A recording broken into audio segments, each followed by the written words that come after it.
Question 1. Explain the difference between descriptive and inferential statistics. How might each type be used in a real-world scenario? Answer. Descriptive statistics involves organizing, summarizing, and presenting data in a meaningful way, such as calculating measures of central tendency, example, mean, median, and dispersion, example, standard deviation. Inferential statistics, on the other hand, involves making predictions or inferences about a population based on a sample of data, using techniques such as hypothesis testing and confidence intervals. For example, descriptive statistics might be used to summarize the average test scores of students in a class, while inferential statistics could be used to determine whether students who participate in a particular tutoring program perform better than those who do not. 2. Question. Describe the concept of probability distributions and provide examples of different types. How might understanding probability distributions help in decision-making? Answer. Probability distributions describe the likelihood of different outcomes occurring in a given scenario. Examples include the normal distribution, which represents symmetric data with a bell-shaped curve, and the binomial distribution, which represents the probability of success or failure in a series of independent trials. Understanding probability distributions can help in decision-making by providing insights into the likelihood of various outcomes, allowing individuals to assess risks, make predictions, and allocate resources effectively. For instance, understanding the probability distribution of stock returns can help investors make informed decisions about portfolio diversification and risk management. Question 3. Discuss the importance of sampling techniques in statistical analysis. How might different sampling methods affect the validity of research findings? Answer. Sampling techniques are crucial in statistical analysis as they determine the representativeness of the sample and the generalizability of the results to the population. Different sampling methods, such as simple random sampling, stratified sampling, and cluster sampling, can affect the validity of research findings in various ways.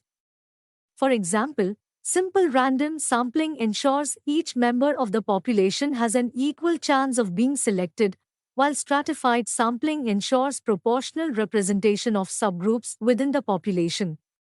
The choice of sampling method depends on factors such as the research objectives, the characteristics of the population, and the resources available. Using an inappropriate sampling method can lead to biased or unrepresentative samples, compromising the validity and reliability of the study results. Question 4. How might inferential statistics be used to test hypotheses and make predictions? Provide an example of hypothesis testing in a real-world context. Answer. Inferential statistics are used to test hypotheses and make predictions about populations based on sample data. Hypothesis testing involves making assumptions about the population parameters, collecting sample data, and using statistical tests to determine whether the observed results are statistically significant. For example, a pharmaceutical company might conduct hypothesis testing to determine whether a new drug is effective in reducing blood pressure. The null hypothesis would be that the drug has no effect, while the alternative hypothesis would be that the drug does have an effect. By collecting data from a sample of patients and conducting statistical tests, the company can determine whether the observed reduction in blood pressure is statistically significant and whether it supports the alternative hypothesis. Question 5. Discuss the role of descriptive statistics in summarizing and interpreting data. How might different measures of central tendency and dispersion be used to describe a data set? Answer. Descriptive statistics play a crucial role in summarizing and interpreting data by providing meaningful insights into the characteristics of a data set. Measures of central tendency, such as the mean, median, and mode, describe the typical or average value of the data, while measures of dispersion, such as the range, variance, and standard deviation, describe the spread or variability of the data.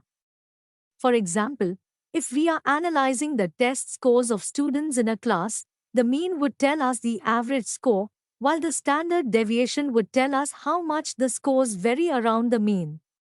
Together, these descriptive statistics provide a comprehensive summary of the data set, allowing researchers to identify patterns, trends, and outliers.